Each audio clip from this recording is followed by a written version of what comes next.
Good morning students. Last video में हमने vegetative propagation के बारे में पढ़ा था। क्या होता है वेजिटेटिव प्रोपेगेशन? किसी एग्जिस्टिंग प्लांट या फिर ओल्ड प्लांट के पार्ट से नए प्लांट को ऑब्टेन करना, उसे बोलते हैं हम वेजिटेटिव प्रोपेगेशन। अब हम वेजिटेटिव प्रोपेगेशन के मेथड पढ़ रहे थे, जिसमें हमने वेजिटेटिव प्रोपेगेशन बाय स्टेम पढ़ा था लास्ट वीडियो में। ठीक है, जिस तरह की रोज़ प्लांट को उगाया जाता है स्टेम की हेल्प से, तो वेजिटेटिव प्रोपेगेशन बाय स्टेम था। आज हम पढ़ेंगे vegetative propagation by roots, leaves and advantages of vegetative propagation, कि क्या क्या एडवांटेजेस होते हैं। अब देखो, vegetative propagation by roots, roots क्या होती है? जड़। जड़ों से किस तरह से वेजिटेटिव प्रोपेगेशन हो सकता है? अब देखो, the roots of plants normally do not bear bud. कई प्लांट के जो रूट्स, नॉर्मली बहुत सारे प्लांट्स की जो रूट्स होती है, जड़ें होती है, उसमें कोई भी बड नहीं होता। बड क्या होता है? Budding is a growing point of plant. Plant का एक ग्रोइंग पॉइंट होता है। तो मोस्टली जो रूट्स में है ना, वो कोई भी बड प्रेजेंट नहीं होता। There are however some plants which have modified thickened root which bear buds. लेकिन कुछ ऐसे प्लांट्स हैं जिनकी रूट्स है ना, वो मॉडिफाइड हैं, थिकन्ड हैं, मोटी हैं, और जिनके ऊपर बड्स प्रेजेंट होते हैं। ठीक है, अब जिस तरह से हमने शकरकंदी देखी हुई है, शकरकंदी मतलब स्वीट पोटैटो जिसे बोलते हैं, उसकी जो रूट है ना, वो मॉडिफाइड रूट होती हैं, थिकन्ड विद स्टोर्ड फूड। उसमें बहुत ज़्यादा प्लांट ने फूड स्टोर करके रखा होता है। ठीक है, sweet potato has modified root thickened with stored food which are called root tubers। अब प्लांट्स है ना, देखो कोई भी प्लांट है वो फूड स्टोर करता है, चाहे वो फ्रूट की फॉर्म में करे, चाहे वो ट्यूबर की फॉर्म में करे, या फिर रूट्स में करे, जैसे कि रूट ट्यूबर्स। ठीक है, तो वो फूड स्टोर क्यों करता है? देखो, जैसे कि हम लॉकडाउन हमारे लिए लगा, तो फूड स्टोर करने लग गए थे ना, ताकि लॉकडाउन में काम आए। तो इनका भी जब लॉकडाउन होगा, यानी पतझड़ वगैरह आएगी, तो फिर ये उस टाइम के लिए भी फूड स्टोर करते हैं। ठीक है, sweet potato has modified root. इसकी मॉडिफाइड रूट होती हैं थिकन्ड विद स्टोर्ड फूड। जो मोटी क्यों होती हैं? क्योंकि इसमें प्लांट ने अपना फूड स्टोर करके रखा हुआ है। Which are called root tubers, जिसके कारण इन्हें क्या बोलते हैं? रूट ट्यूबर बोलते हैं। The root tubers of sweet potato have birds. इसके ऊपर क्या है? बर्ड्स है, यानी ग्रोइंग पॉइंट्स हैं। अगर हम रूट ट्यूबर को उठा के कहीं और ग्रो कर दे, तो यहाँ से प्लांट ग्रो करने लग जाएगा। ठीक है, नया प्लांट ग्रो कर जाएगा। तो बर्ड्स को क्या बोलते हैं हम? Growing point of a plant बोला जाता है। The root tubers of sweet potato have birds. इन पर बर्ड्स या फिर आइज प्रेजेंट होती हैं। Which can grow to produce new sweet potato plant, जहाँ से नया स्वीट पोटैटो प्लांट ग्रो कर सकता है। The sweet potato plant are produced by the method of vegetative propagation through their root tubers. इसलिए जो स्वीट पोटैटो प्लांट्स हैं, उन्हें रीप्रोड्यूस किया जाता है, यानी ओल्ड प्लांट से नया प्लांट बनाया जा सकता है। कैसे? कोई ओल्ड प्लांट है स्वीट पोटैटो का, उसका रूट ट्यूबर लेकर उस रूट ट्यूबर को कहीं और हम अगर लगा दें, तो बर्ड्स से नया प्लांट ग्रो हम करवा सकते हैं। अनदर प्लांट कॉल्ड डैलिया, एक डैलिया प्लांट होता है। It is also root tubers, उसमें भी रूट ट्यूबर्स होते हैं। रूट ट्यूबर्स मतलब उसकी थिकन्ड मॉडिफाइड रूट होगी, जिसके ऊपर बर्ड्स प्रेजेंट होंगे। The root tubers of dahlia have birds in them which can grow to produce new dahlia plant. अब जो रूट ट्यूबर्स होते हैं ना डैलिया के, उसके ऊपर बर्ड्स प्रेजेंट होते हैं, जिसके कारण हम नया प्लांट ग्रो कर सकते हैं रूट ट्यूबर्स की हेल्प से। Dahlia plants are reproduced by the method of vegetative propagation through their root tubers. अब जो डैलिया प्लांट है, उसे रिप्रोड्यूस किया जाता है by the method of vegetative propagation through their root tubers. Root tubers लेकर नया प्लांट हम ग्रो कर सकते हैं। So from the above discussion, तो जो भी हमने ऊपर पढ़ा, वी कंक्लूड, तो क्या निष्कर्ष निकलता है? That the root of some plant like sweet potato and dahlia can be use to produce new plant. कि कुछ ऐसे भी प्लांट है जिनकी रूट्स का यूज़ करके हम नया प्लांट ग्रो कर सकते हैं, जैसे कि स्वीट पोटैटो, डैलिया। क्योंकि इनकी जो रूट्स होती है वो थिक एंड मॉडिफाइड होती है, जिनके ऊपर बड्स प्रेजेंट होते हैं। बड्स मतलब ग्रोइंग पॉइंट ऑफ प्लांट, जहाँ से प्लांट ग्रो कर सकता है। ठीक है, अब हम पढ़ते हैं वेजिटेटिव प्रोपिगेशन बाय लीव्स, कि लीव्स यानी पत्तों से किस तरह से वेजिटेटिव प्रोपिगेशन होता है। अब देखो कुछ ऐसे प्लांट्स हैं जैसे कि ब्रायोफाइलम, उनके जो लीव्स होते हैं ना, पत्ते, उनकी एंड्स पर यानी किनारे पर बड्स प्रेजेंट होते हैं। तो वो पत्ते जब गिरते हैं तो उन्हें सॉइल मिलेगा, जब प्रॉपर मॉइस्चर मिलेगा, सनलाइट मिलेगी, तो वो लीव्स है ना, उसके जो बड्स हैं वो प्लांट ग्रो करने लग जाते हैं। क्योंकि लीव्स जब गिरते हैं सॉइल में चले जाएंगे, मॉइस्चर मिल जाएगा, सनलाइट मिल जाएगी, तो बर्ड्स की हेल्प से, जो कि बर्ड्स लीव्स पर प्रेजेंट हैं, उन बर्ड्स से नया प्लांट ग्रो करने लगता है। This is called the vegetative propagation by leaves. इसे बोलते हैं पत्तों के द्वारा वेजिटेटिव प्रोपिगेशन होना। अब देखो हम रीड करते हैं, some plants reproduce themselves from leaves. कुछ ऐसे प्लांट्स हैं जो खुद को रिप्रोड्यूस करते हैं, यानी खुद से नया प्लांट ग्रो करते हैं by leaves.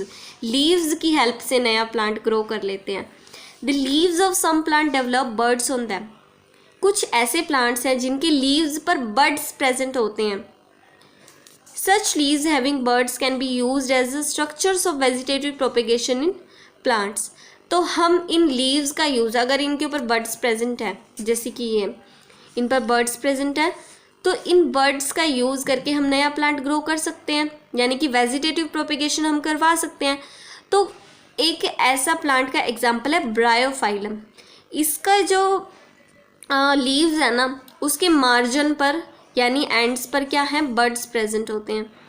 One example of a plant which can reproduce from its leaves. एक ऐसे प्लांट का एग्जाम्पल जो अपने लीव्स से रिप्रोड्यूस करता है वो है ब्रायोफाइलम।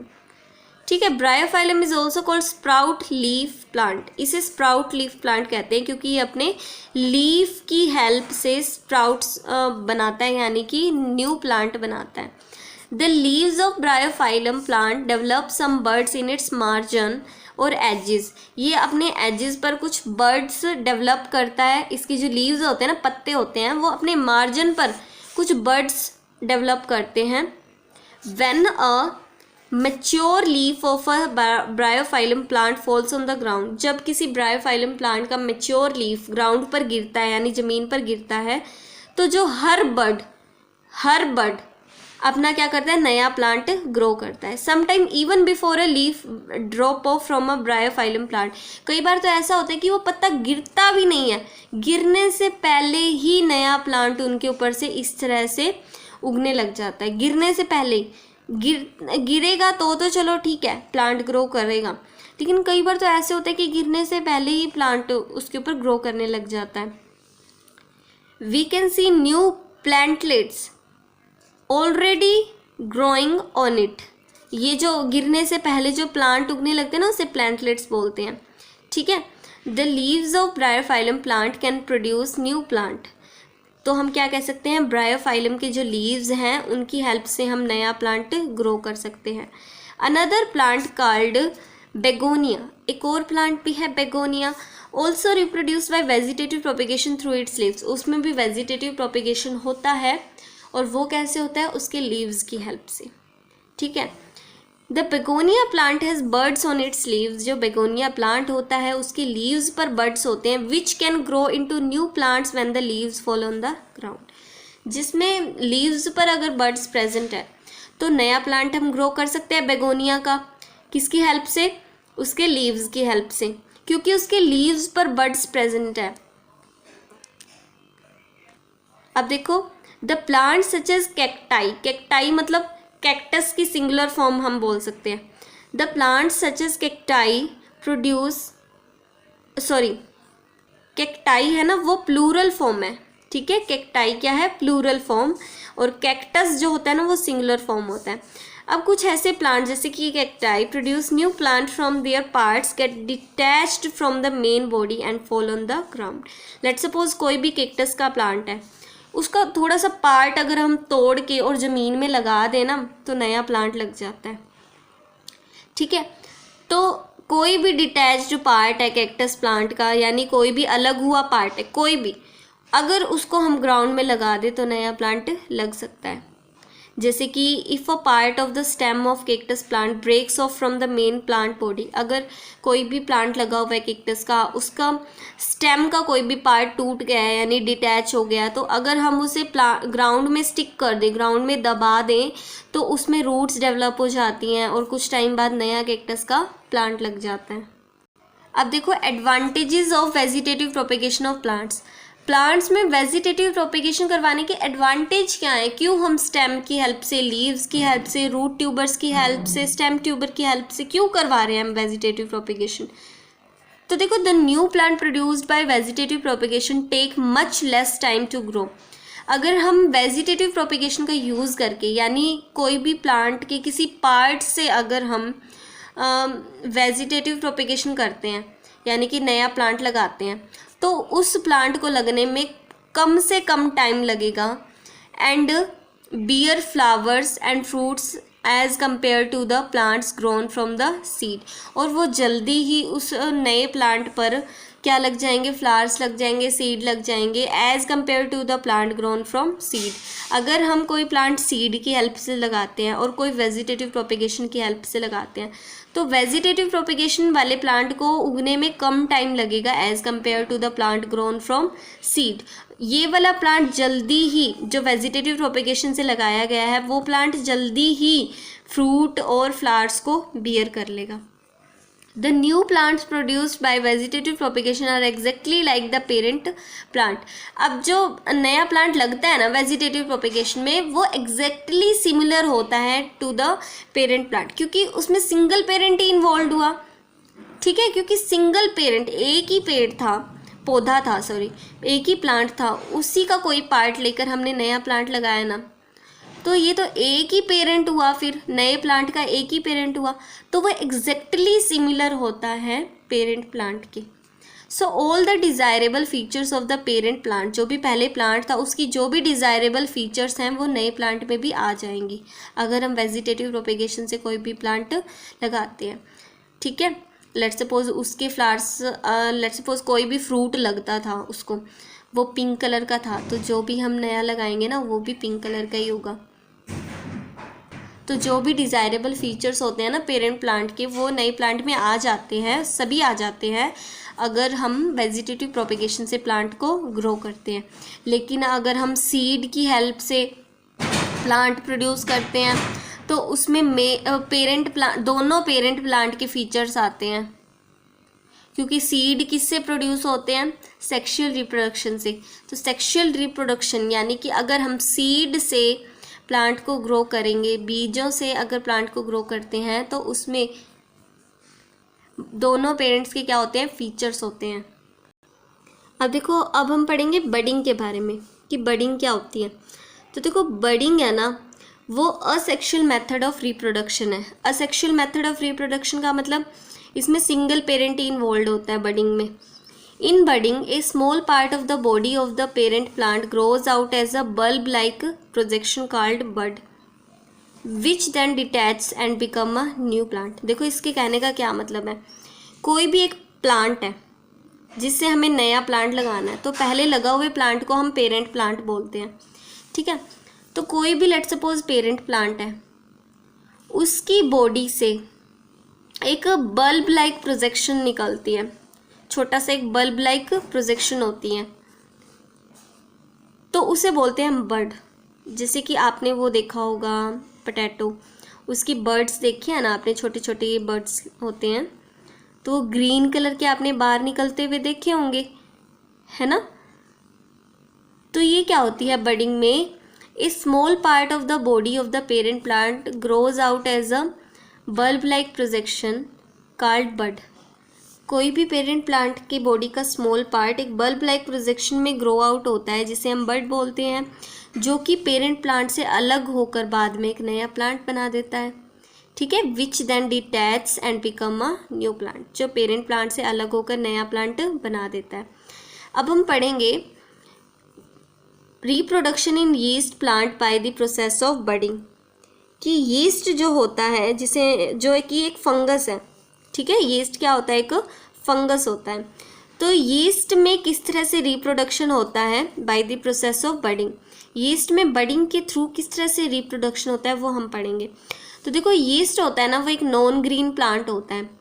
नॉन ग्रीन मतलब, नॉन ग्रीन का मतलब क्या होता है? जो हरे कलर का नहीं है। देखो बाकी प्लांट तो क्या होते हैं, ग्रीन कलर के होते हैं। तो यीस्ट है ना, वो एक नॉन ग्रीन प्लांट है जिसे हम फंगस भी बोलते हैं, विच is a fungus. Yeast is a single celled plant. ये एक सिंगल सेल्ड प्लांट होता है, यानी एक कोशिकीय जीव है। Each single cell of yeast is a complete plant in itself. एक ही सेल प्रेजेंट है, एक ही सेल है, तो ये अपने आप में एक कंप्लीट प्लांट है। अब देखो हम तो है ना बहुत सारे सेल से मिलके बने हुए हैं, लेकिन जो यीस्ट है ना वो एक ही सेल का बना हुआ होता है और अपने आप में एक कंप्लीट प्लांट है। तो yeast cell are so small that they can not be seen only through a microscope. Yeast इतने छोटे होते हैं कि उन्हें देखने के लिए हम माइक्रोस्कोप का ही यूज़ करेंगे। बिना माइक्रोस्कोप के तो हम उन्हें देख भी नहीं सकते यीस्ट को। अब यीस्ट जो रिप्रोडक्शन करता है ना वो बडिंग से करता है, यानी यीस्ट से नया जो यीस्ट बनेगा वो बडिंग के थ्रू बनेगा। वो कैसे? लेट सपोज ये पहले से कोई एक यीस्ट का सेल है, क्योंकि वो सिंगल सेल होता है ना यीस्ट, तो ये एक यीस्ट सेल है और ये खुद में ही एक कंप्लीट प्लांट है। ठीक है, अब देखो पेरेंट्स यीस्ट सेल बोलेंगे क्योंकि इसी से नए यीस्ट सेल बनने हैं। तो ये एक पेरेंट यीस्ट सेल हुई, इसके कोई भी पार्ट, ये सारा पार्ट है इसका, तो कोई पार्ट पर एक बर्ड लाइक स्ट्रक्चर डेवलप होने लगती है। ठीक है, बल्ब लाइक प्रोजेक्शन जिसे बोल सकते हैं, एक बर्ड लाइक प्रोजेक्शन बनने लगती है। बर्ड बनने लग गया, ये देखो है ना, बर्ड बनने लग गया। तो ये बर्ड क्या होगा? डिटैच हो जाएगा, अलग हो जाएगा, बर्ड निप्ड ऑफ। इस बर्ड को अलग होने को हम बोलेंगे बर्ड निप्ड ऑफ। लेकिन कई बार ये बडिंग की प्रोसेस इतनी ज़्यादा फास्ट होती है कि कई बार तो ये डिटैच हुआ भी नहीं होता कि इसके ऊपर से फिर से बर्ड बना जाता है, उसके ऊपर फिर से बर्ड्स बनने लग जाते हैं। कई बार तो ये इतनी ज़्यादा फास्ट होती है कि कई बार तो देखो ये अलग हो जाता है, लेकिन कई बार बर्ड्स रिमेन अटैच्ड। ये बर्ड इसी के साथ अटैच ही रह जाता है, ये दोनों अटैच रह जाते हैं और इसके ऊपर फिर से बर्ड बनने लग जाता है। तो देखो ये तो पेरेंट यीस्ट सेल हो गया, इसके ऊपर ये बर्ड्स बन रहे हैं, ये वाले बर्ड इसके ऊपर बन रहे हैं ना, ये वाले दोनों। अब देखो ये दोनों अलग भी नहीं हुए कि इसके ऊपर फिर से ये बर्ड बन गया, इसके ऊपर फिर से ये बर्ड बन गया, और भी ये भी अलग नहीं हुआ, इसके ऊपर फिर से बर्ड ग्रो करने लग गया। ठीक है, कई बार ये प्रोसेस इतनी ज़्यादा फास्ट हो जाती है। अब देखो फिगर 7A, फिगर 7A क्या शो कर रही है? ये पेरेंट यीस्ट सेल को शो कर रही है, which is a complete plant, जो अपने आप में कंप्लीट प्लांट है ये। In yeast first a bird appears on the outside of the cell wall. Initially क्या होता है, एक बर्ड ग्रो करता है आउटसाइड द सेल वॉल, ये सेल वॉल है आउटसाइड, इसके ऊपर एक बर्ड ग्रो करेगा। The nucleus of parent yeast cell then divides into 2 parts. अब ये जो दोनों का न्यूक्लियस है ना, सॉरी, जो पेरेंट यीस्ट सेल का न्यूक्लियस है वो 2 पार्ट में डिवाइड हो जाता है। यानी कि अगर एक न्यूक्लियस, इस पेरेंट सेल में ये न्यूक्लियस है, ठीक है, तो ये 2 पार्ट में डिवाइड हो जाता है। पहले तो इसकी लेंथनिंग होती है, इस तरह से लंबा हो जाता है, फिर ये बीच में से इस तरह से टूट कर 2 हिस्सों में टूट जाता है। तो ये कह रहा है कि जो न्यूक्लियस होता है ना पेरेंट यीस्ट सेल का, वो डिवाइड हो जाता है 2 पार्ट में। 1 part of the nucleus moves into the bird, और जो एक न्यूक्लियस होगा वो बर्ड में चला जाता है। Ultimately the bird separates off from the parent yeast cell and forms a new yeast cell. अब देखो the budding in yeast however often take place so fast that first birds start forming their own birds and all of them remain attached to the parent yeast cell forming a chain of yeast cell. कई बार ये process इतनी ज़्यादा fast होती है कि birds अलग ही नहीं होते और पेरेंट सेल के साथ अटैच्ड होते हुए भी नए बर्ड्स प्रोड्यूस करने लग जाते हैं। देखो कई बार तो ये अलग हो गए, देखो 2 बन गए, लेकिन कई बार ये अटैच्ड ही है, इसके ऊपर नए बर्ड, फिर उसके ऊपर नए बर्ड, जैसे चेन ऑफ बर्ड्स बनने लग जाती हैं। All the yeast cell of the chain separate from one another and form individual plant yeast cell. और क्या होता है, यीस्ट सेल के जो ये सभी बर्ड्स हैं कुछ टाइम बाद ये अलग हो जाएंगे, फिर अपने आप में तो ये कंप्लीट है ना, फिर नए बर्ड्स बनाएंगे, फिर उनके बर्ड्स अलग होंगे, फिर नए बर्ड्स बनाएंगे। इस तरह से क्या होता है, ये प्रोसेस कंटिन्यू चलती रहती है। और large number of yeast cell are produce in a short time, और बहुत कम टाइम में large number of yeast cell बन जाते हैं।